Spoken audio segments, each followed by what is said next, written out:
one side of our debate, a bold proposition, don't worry about it. But the other side is far more wary. Here are their closing remarks.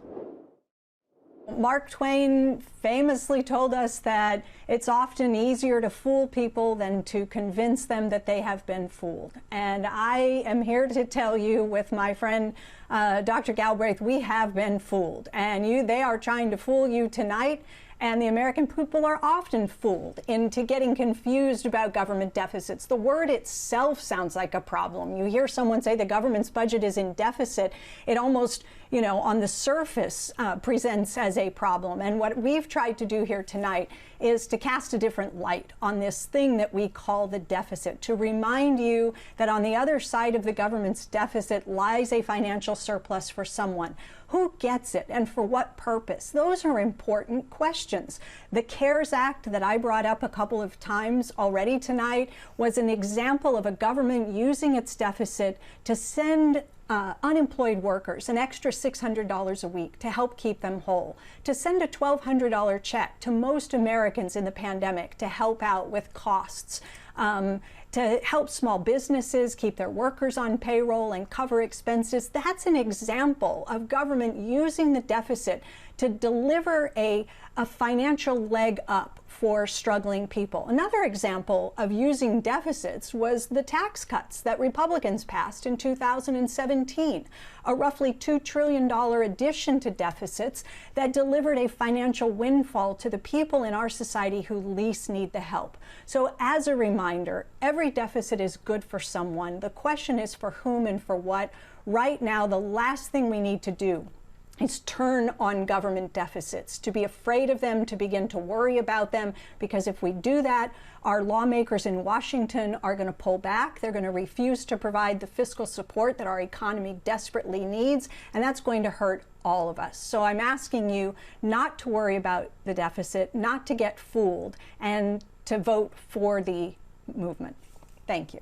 Listen, to worry is human. To worry unnecessarily is neurotic. We have plenty of things to worry about, and the issue that divides Professor Kelton and myself from our opponents isn't really deficits or the national debt. The issue that divides us is whether we have the capacity to address the important problems that actually face us, whether we have the capacity to stabilize our economy in the face of the pandemic and to deal with the public health challenges, whether we have the capacity to reduce unemployment, whether we can cope with climate change, whether we can address inequality and the legacies of racial divide in our countries. These are the issues that are in front of us. Our opponents say, no, we can't do that. There are mysterious reasons of high finance why this is impossible. To quote John Maynard Keynes from another epic, Abra would rise, Cadabra would come down. But this is not the way the world actually is. We have seen, as I've said many times so far in this debate, from this year's experience, from the experience of the past 4 years, from the experience of the past 40 years, that yes, we can address these problems if we have the will, the organization, the capacity, and the determination to do them. We can't do it if we say, oh no, there's some mysterious financial reason why we can't. That's our opponent's position, but their position is really that they don't want to address these problems. We do, and we say once again, if we can actually achieve this, we can afford it. Finance is a bookkeeping matter for our countries. It is a matter that's important, but it is not a constraint.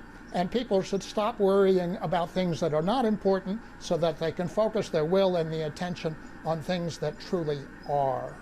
Thank you. And now to the winner. Our audience voted on whether we should stop worrying about national deficits. Then they voted a second time after hearing from our debaters. Again, it's the side that sways the most minds that has declared our winner.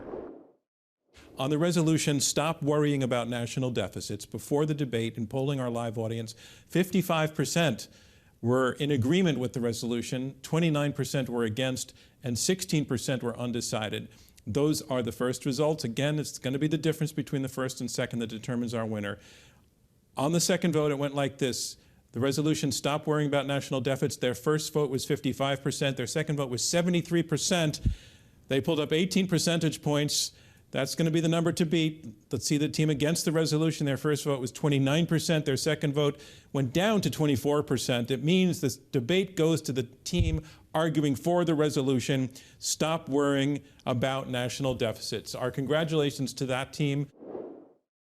But really, congratulations to all four of our debaters for shedding light, for doing it with spirit and intelligence and civility for this debate in partnership with Intelligence Squared. I'm John Donvan. More Bloomberg Television starts now.